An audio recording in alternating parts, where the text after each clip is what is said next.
Hello and welcome to the Practice Builders Podcast. My name is Dr. Vince Leone. Dr. Pankinen has the week off this week, and good for him.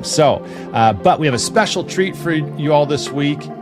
We're pulling back the membership curtain on a micro training we did called Protecting the Thoroughbred. We just did this in the last few weeks in preparation for 2026. And I think you're going to get a tremendous amount of value out of this. So without further ado, let's go ahead and dive in. Please implement it, and we'll see you on the inside. So the micro training is called Protecting the Thoroughbred, Energy Recovery, and the Business of Longevity. Okay. And so I've used this analogy before of viewing yourself as a thoroughbred racehorse. Right? So if you think about a thoroughbred racehorse, it's treated differently than the average animal. Okay. So it's fed intentionally. In other words, it gets high quality nutrition. It is trained strategically so that it avoids injuries. Is this also in our, Dr. Mark was asking, is this also in our documents or information in our program? Yeah. So this will, every time we do a micro training, it is uploaded to the training platform in week 12, and then there will be good morning, Dr. Patel, and there will be a worksheet that goes along with it. So I'd say for today you can just follow along and then download the worksheet later, and you can. It's very self-explanatory on the worksheet. So you can watch the replay training again, or you can just fill out the worksheet. Good question. So it's trained strategically, obviously, so that it can, perform and have the endurance, et cetera, but also to avoid injury. It's rested deliberately to protect its energy, and it is protected from unnecessary stress. So why is this? Because it is a 7-figure asset. If you look at these horses from, the Preakness, the Belmont Stakes, all the big, races in the thoroughbred world, they're $1 million horses. And whether you're doing $1 million a year or not, that doesn't really matter. I would view yourself as a $1 million asset, as a 7-figure asset. And as the practice owner, you are the thoroughbred. So now, this also lends itself to the concept of the worst number in business is one, right? So one doctor, one staff member, one source of revenue, like just chiropractic without adding a niche. It does open you up to compromise, right? In other words, if you're sick, revenue essentially ceases. If you go out of the office, revenue ceases. So that's what, that is the danger of this, and why it's even more important to utilize this concept of protecting the thoroughbred. So the success of your practice is not driven by systems alone or technology or staff. It is driven, right? In other words, things happen because of systems, et cetera, but strategic growth is driven by your clarity, your energy, your judgment, your leadership. And if you think back, say you had a personal issue, whatever, it could be a relationship issue, family issue, whatever. A lot of times what happens is the practice goes down, right? It goes down in visits, new patients, and revenue. It's because your energy is directly tied to practice growth and success. So when the doctor is depleted, the practice slows. And when the doctor breaks down, everything downstream from that will suffer. Good morning, Dr. Corinne. So high-performing practices protect the doctor first, okay? And I don't know that this is really talked about very much, but it's just something that I've found in single doctor practices. It's really, really crucial. When you have multiple doctors, right, then I mean, frankly, it's just as important, right? Because now your decision making, your energy, your strategic thought processes is going to influence everything downstream. Now, why is that so important? Well, it's because you're paying all these, individuals to work for you, and so if they don't have the right kind of growth track or path forward, then they can get off track. So it all starts from the top. So how do doctors accidentally run the thoroughbred into the ground? Well, most burnout, it doesn't have anything to do with weakness, right? This isn't about you being weak or not up to the test. It comes from mismanagement of you, the high value asset. So an example of over racing, constant pushing with no real off season, right? Long stretches of sprinting without recovery. No intentional pullback after heavy growth periods. So if you think about the stock market, look over the last 100 years, it goes up and to the right, but it's not a steady line, right? It goes up and it pulls back. It goes up, it pulls back. It goes up, it pulls back. So what I would be thinking about this specific to the practice is, on a quarterly basis, it's okay to pull back, right? It's okay that the practice may dip a week or two or even a month. It's totally natural. But in those times, you want to make sure that you can use the extra time to devote to yourself. And even better, and we'll talk about this, is, marking off time for yourself. So a thoroughbred that never rests, it doesn't win more races, it does get injured. Okay. So now, so that's over racing. And you can think of in F1, IndyCar, whatever the heck they're called, they have to pit stop, right? They got to change the tires. And then they go back out. Otherwise they'll just run itself ragged. So poor fuel is another way to run the thoroughbred into the ground. So for us, that would be inconsistent sleep. And there's been a ton of research lately on the value and power of proper sleep. I'm not wearing it right now. Well, this is it right here. I don't know if you guys have heard of this. It's called the Aura Ring. This would, if you haven't like kind of done any type of deep dive or done any intentional work on improving your sleep, this would be a really good place to start. So it's Aura, Oura. I think they're like $300, and there's an app that goes along with it, and it will give you your sleep score. It'll give you your it gives you a ton of stuff, right? But the high level things is your readiness level and your sleep score. But that would be a great start, right? Is if you're in terms of optimizing your sleep. There's a lot of other things. There's a thing called 8 Sleep, which is basically a cooling cover for your mattress. Again, there's a lot of information if you dig into it of how to optimize your sleep, cooling the room down to 65 to 67 degrees, having a regular time that you go to bed, eating all your meals before say 7 o'clock. If you want to eat your meals 3 to 4 hours before you actually go to bed, because essentially when you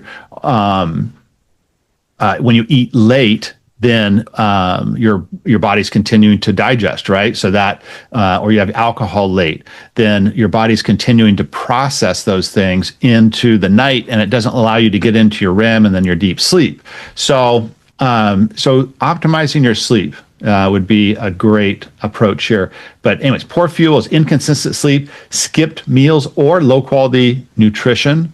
There's this recent, obviously, trend on intermittent fasting. I see some value in it. I also, I think you also need to see what works for yourself. In other words, like if you do better with having breakfast, because usually intermittent fasting, you have an 8-hour window where you quote unquote feed, right? So 12 to 8.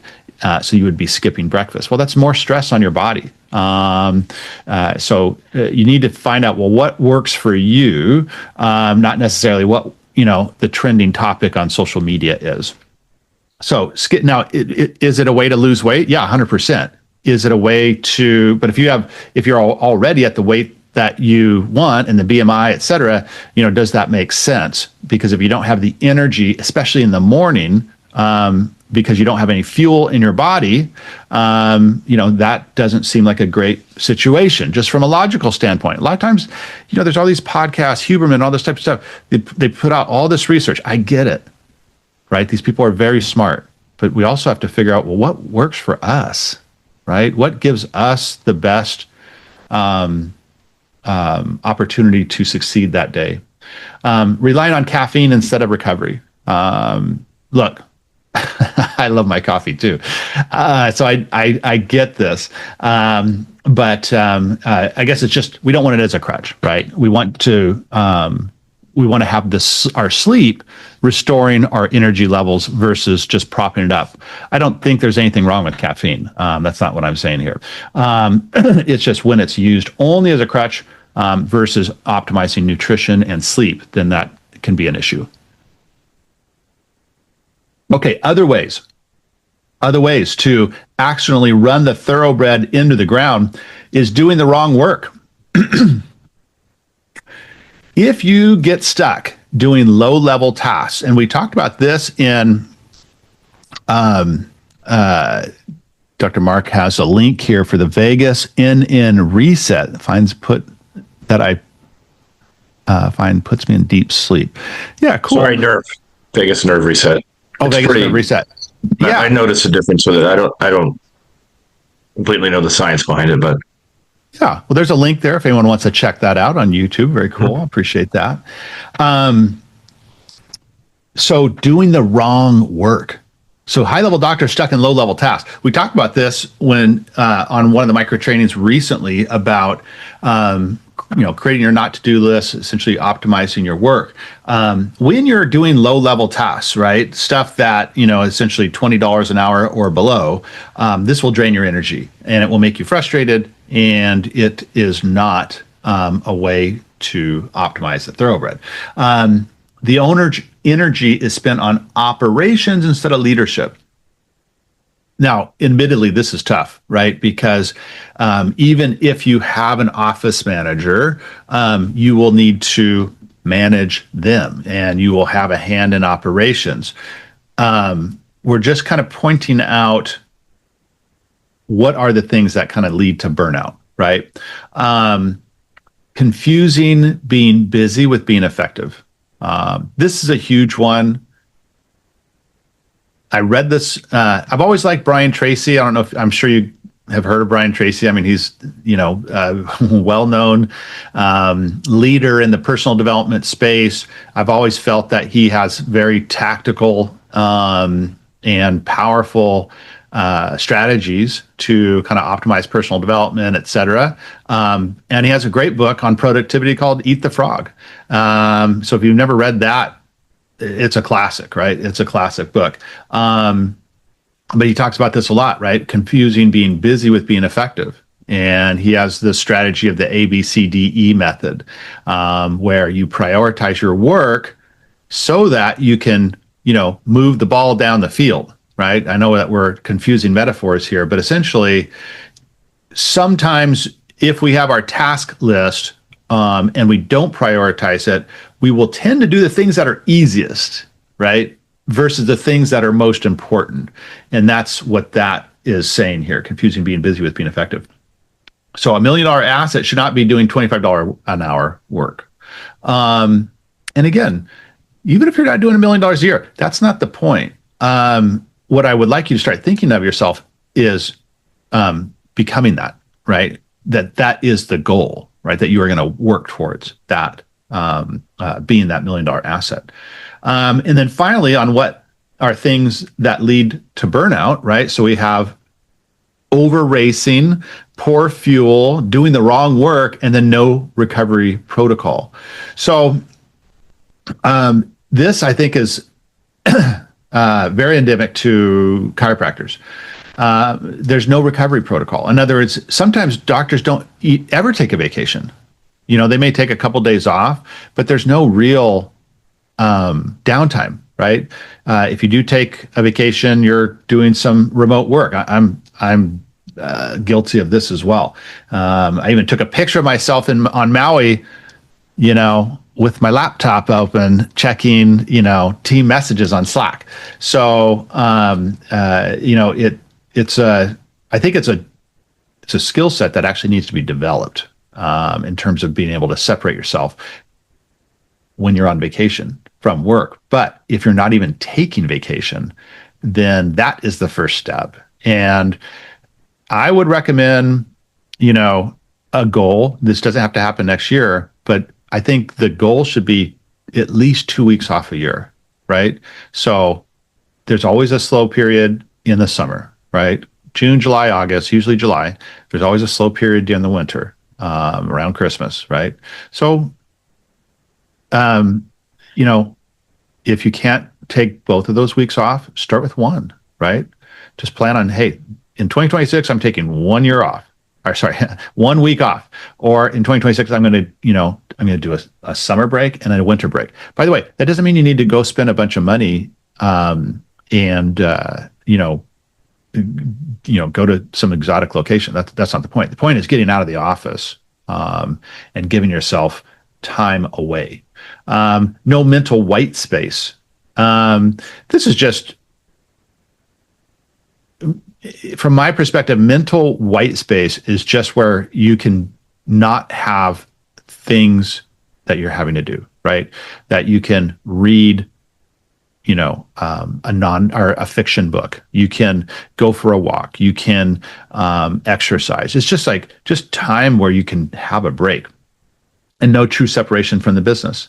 So, recovery for performance, it's not an optional thing, right? You really it's part of the performance cycle. So what does protecting the thoroughbred actually looks like? So what do we want to do to improve our performance? It's not necessarily about doing less. It's more about doing the right things at the right intensity with the proper recovery built in. So starting with energy management, and time management matters, but energy management is the next level. High-performing doctors will first identify what drains their energy and what restores it. So we went into this at a deeper level on the, creating your not to-do list, where we did a time audit of our days, right? And then next to it, we put a happy face or a unhappy face. And the happy face is it gives you energy. You enjoy doing it. It moves the needle in the practice. And the unhappy face is the stuff that drains your energy. You don't like doing it. It needs to get done, but it's not a high-value task. So that is key, is identifying what is draining your energy, and then what is giving you energy. Structuring weeks around high leverage activities. What are high leverage activities? Marketing, education, in terms of like your clinical skill sets, office planning. Do you have the first quarter mapped out? Are you going to do an open house? Do you have your email marketing set up? Do you have some physicians that you have mapped out that you want to reach out to? Those are high leverage activities to plan for. You don't have to plan your entire 2026, but I would most definitely plan first quarter, right? That would be high leverage activity. First, you map it out, and then you communicate that to your team. Hey there, it's Dr. Vince. And if you're getting value from this episode, please make sure to hit that subscribe button so you never miss an episode. And if you know another doc who's ready to grow their practice, share this with them. It might be exactly what they need right now. Thank you in advance. And now back to the show. Eliminating or delegating tasks that consistently deplete you. Okay.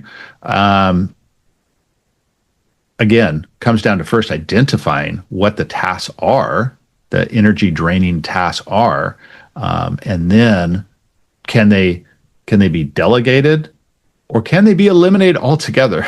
Guys, sometimes we get in this habit of things that we do on a daily basis, and sometimes we can just eliminate them altogether. but delegation for sure. One of the biggest, quote unquote life hacks that I implemented, oh gosh, 4 years ago, I think it was hiring basically a personal assistant. And she wears a lot of hats. Her name is Stacy, and she doesn't work a ton. She's 3 days a week, but she will organize the house. She will do laundry. She will pick up the kids. She will make lunches. She will make dinners. She will go pick up stuff, drop off laundry, dry cleaning, like all that type of stuff. At the time, I didn't know that I could afford to do it, but I was a little overwhelmed. And, a mentor of mine said, hey, well, you should consider this, right? It's like some people call them a house assistant, but these are this kind of role. You could kind of call it a nanny. It doesn't matter what you call it. The point being is they're your personal assistant, essentially. But this was a huge hack for me. And it's like, I think maybe it's $2,000 a month, something like that for this individual. Man, does she make my life easier? Sometimes she frustrates me too. Because she has her own family, right? So she has priorities there too, and I have to respect those boundaries. But man, is what a real wonderful asset that she has been. I probably don't tell her that enough, but that has been very helpful in terms of me delegating tasks around the home, so that I can work on being in the business more. Now I am a single father, right? So that it was even more imperative, right? Because I don't have another set of, I don't have someone else that is, helping with all that stuff. So it's even more important for me to have that role filled. But everyone has their own challenges. So your energy really determines the ceiling of the practice. That's what it comes down to. And a lot of times when I talk about marketing, I talk about energy, I talk about inputs, like what are you putting into the marketplace? You can't just run Facebook ads, right, and grow $1 million practice. It's just not going to work. That can and typically is one component. But, when I think of marketing, for instance, it's energy that you are putting into the marketplace. Like it's if you're doing like an email marketing, or you're doing outreach, or you're doing reactivation calls, or you're doing little workshops, or you're, designing a sign for the decompression or the laser, like all of those, that's energy that you are putting out into the marketplace. Just because of a principle of life, what you put out is what you get back. The less you put in, the less you get back, right? So the more you put into marketing and the practice, the more you'll get back. But if you don't have the energy, then that's going to determine the ceiling, right? So in terms of proper fuel and physical care, you can't work or outwork poor recovery. What will happen is if you don't do some of the things, that's when you crash and burn, right? That's when you get sick, right? You get the flu or something of that nature. And it's basically your body is telling, look, I'm not telling you guys anything you don't know, but this is just your body speaking to you, hey, I need a break, right? So what we want to do is be preventative through proper fuel and physical care. So sleep, we already talked about that. Consistent, and by the way, I would view sleep as, a strategic advantage that you can lean into, right? If you're not getting proper sleep, like in other words, if you don't wake up feeling, refreshed and restored, then I would highly encourage you to lean into optimizing your sleep. Because, when you get poor sleep, like sometimes if I have a high stress situation, I will wake up at 3 or 4 in the morning and I will not be able to go back to sleep. So that day it's not shot, but it's darn close, right? And so, I'm sure it would be the same for you. So we want to use it as a performance tool. Consistent nutrition beats perfection. What I mean by this is, if it's even 5 days out of 7 that you are getting proper nutrition, then you're winning. But if we're doing fast food and or skipping meals or just snacking a ton on kind of basically just junk food, that's not good, right? And that's another thing that I did with Stacy with meal prep, right? So, like for me, for breakfast, it's usually this. It's just a protein shake. Sometimes I'll do a couple eggs, but usually it's just a protein shake. And and it's great. And then I do a snack at like 11, which is just literally a piece of cheese and organic slice of turkey. And then I have a lunch. And usually for lunch, it's always either chicken, broccoli, and rice, or salmon, broccoli, and rice. It's always pretty much the same meal, right? Because one, I don't want to think about it. Two, I like it. It's everything's all organic and wild and all that type of stuff. And it's something I can eat fairly quickly, right? Again, I'm not doing it, but it's just a simple meal that gives me the proper kind of macronutrients and all that type of stuff. And then training. And when I say training, I'm talking about some type of physical exercise, right? I like strength training. And so I think that, man, if you go into these, so my brother is in this, full disclosure, he does have a mental illness. So he's in this assisted living facility. And so he can't take care of himself. That's the point. That's why he's in an assisted living facility. So we go to visit him, on a regular basis. And I go there and I see these people that are like 70 years old. They can barely walk, right? They don't have the strength in their legs. They need walkers. They need wheelchairs at 70 years old. Like, our body was designed to live beyond 70 in a fully functional capacity. My dad's 82. He's in great health, walks on a regular basis, practiced for 57 years, lived the chiropractic lifestyle. He was relentless with walking every single day at like 5 a.m. I don't know if he still does that, but he did, and he's reaping the benefits of that. So, some type of, I think strength training is really important because I think muscle mass, there's a lot of studies that muscle mass, like, good muscle mass leads to longevity, right? Your body's in good shape. So training. So look, no one would start a racehorse and expect peak performance, and the same applies to us.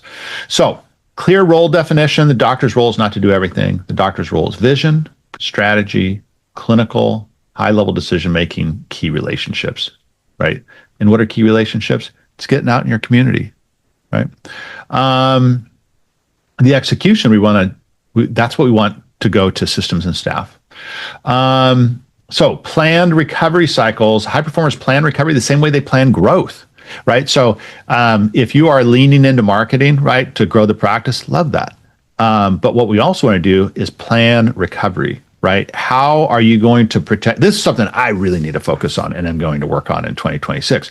If you're going to, lean into the growth of the practice, that's awesome. So, but then what you also need to do is plan your recovery. So that could be weekly protected downtime, right? So every single week you have some time that is carved out just for yourself.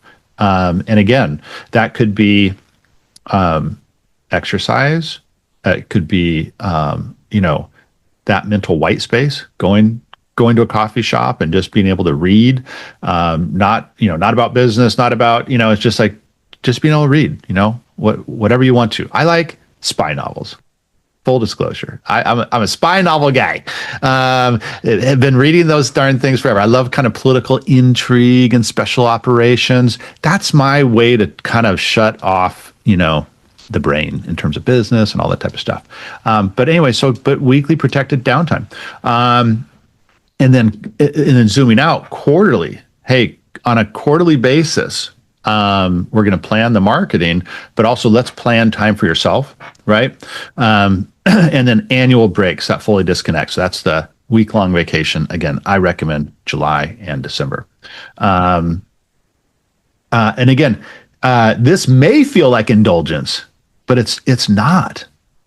I think one of the pitfalls that we fall into as doctors and business owners and motivated business owners, right? Like everyone in this group is highly motivated to grow.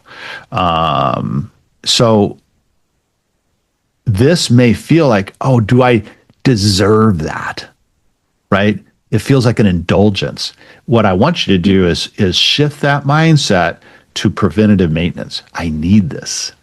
For me to perform at my best, I need to install these things so that I can function at my highest level. So, power of stepping away, taking time off is not a sign of disengagement, right? Or weakness or anything of that nature. It's a sign of discipline, right? So stepping away allow you to sharpen your judgment, restores perspective, right? Zooming out, improves decision quality, and prevents long-term burnout. Another concept I've talked about in the past, obviously I didn't make this up, but Keith Cunningham is a well-known business writer, and he owns multiple businesses doing hundreds of millions of dollars a year. So he really knows what he's talking about. But he talks about thinking time, right? So every single week he will do what's called thinking time, where he just sits down for an hour, has a topic that he's trying to figure out at the top of the list. So in other words, it could be like, how do I double my practice? With taking 3 weeks off a year, or some type of topic or question or challenge in the business. How do I optimize my team so that I can step away and it doesn't all go crashing down? So now here will be an interesting thing. I'm stepping away next week. It'll be interesting to see what happens with the business. It's a little bit of a risk.